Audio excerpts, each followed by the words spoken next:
911 emergency. You call them in an emergency. You need them and want them to be there right away. 911 dispatchers help thousands of people every single day in what can be life or death situations. But in some cases, as the Contact 5 investigators discovered, those calls for help are going unanswered, even deliberately ignored. News Channel 5's Dan Krauth is joining us tonight with what he found. Dan? Kelly, most dispatchers are lifesavers, but we searched through hundreds of records and 911 calls and discovered a pattern of problems at some dispatch centers across our area. A handful of dispatchers making mistakes on the job.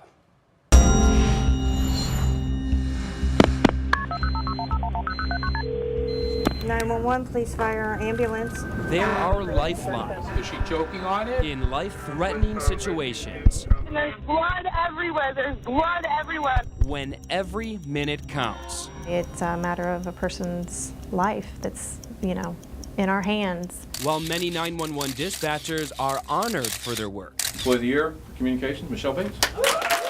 The Contact 5 investigators discovered more than 20 dispatchers from 3 agencies getting called out. Is this something that you'd want to see on the 6 o'clock news, what you were doing while at work? Absolutely not. For not doing it right.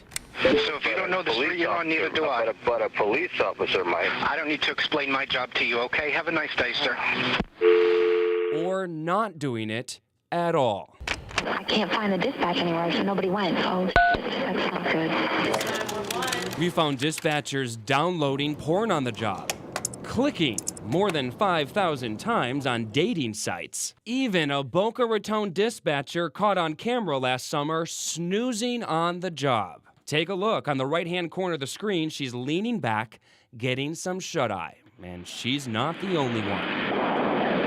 A dispatcher fell asleep during the middle of this call for help. What do you think?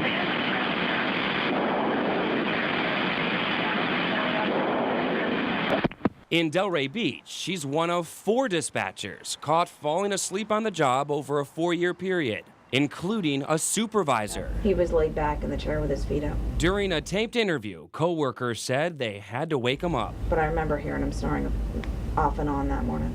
It's the same supervisor who wrote this memo, warning workers to stay awake. And it doesn't stop there. In some cases, emergency medical crews aren't being dispatched. I saw red. That's what I saw. When Brianna Colbeck was involved in a 3-car accident in Port St. Lucie, And he just ran right into the back of my car. drivers called 911. Why don't I send rescue out there, man? At least have her checked out, okay? But rescue didn't show up. The dispatcher didn't call them. Sounds like a big mistake on his part. Records show it happened 7 times over 3 years in St. Lucie County alone. How does something like that happen? You get caught up in the call, or if the phones are ringing a lot, you move on to the next one too fast. One of your managers said it can mean the difference between life and death. Absolutely. It sure can. The punishment, 2 unpaid days off from work. Is a 24-hour suspension enough? It does catch their attention, and a lot of them, the ones that you reviewed, are not repeat offenders. I think they should be fired and fined. In fact, none of the dispatchers in our story were fired over what happened. Each agency has its own disciplinary rules. In Boca Raton, remember that worker caught lounging on the job? She was put on leave and transferred out of the department. In Delray Beach, the sleeping workers received letters of reprimand. The snoring supervisor, an 8-hour suspension. To me, if you fall asleep, it's a one-strike deal. 1 strike and you're out. Commissioner Adam Frankel brought it to the attention of the entire city commission. They're now doing their own investigation. And that's a pretty serious issue. It's not just somebody falling asleep in a squad car. The deputy is already en route. Meanwhile, many of the dispatchers we mentioned are still on the job, 911 emergency. continuing to answer your calls for help. How can I help you? They're humans, and you don't want to make a mistake, period, but it's gonna happen. We'll be out there. Okay, thank you. I just checked in with Commissioner Frankel, and we are still waiting to hear back from the city manager in Delray Beach about the severity of the discipline for the sleeping dispatchers. It could be any day. Now, there is another 911 case that has raised questions. It received a lot of attention recently. A man who showed up at a daycare center saying God sent him to take the children. Have a listen.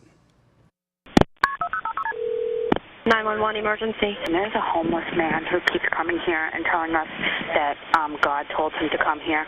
All right, we're going to get somebody right there, okay? They said help was on the way, but it wasn't. This also wasn't a case of a sleeping dispatcher or someone being distracted. Find out what really happened tomorrow night on News Channel 5 at 11. And Kelly and Michael, I want to point out that no one was injured or harmed from the calls that we mentioned. And after repeated attempts, none of the dispatchers would speak with us on camera. Still some pretty eye-opening cases. So what should people do if they feel that they've had a problem with a 911 dispatcher? Sure. Well, if you do feel that you had an issue for whatever reason, you can call and file a formal complaint. And each agency says they investigate those complaints on a case-by-case basis. In fact, that's how we found out about a lot of the disciplinary action that has taken place. And of course, we do not want to discourage anyone from calling 911. A lot of these centers received up to 1,000 calls a day without having any problems.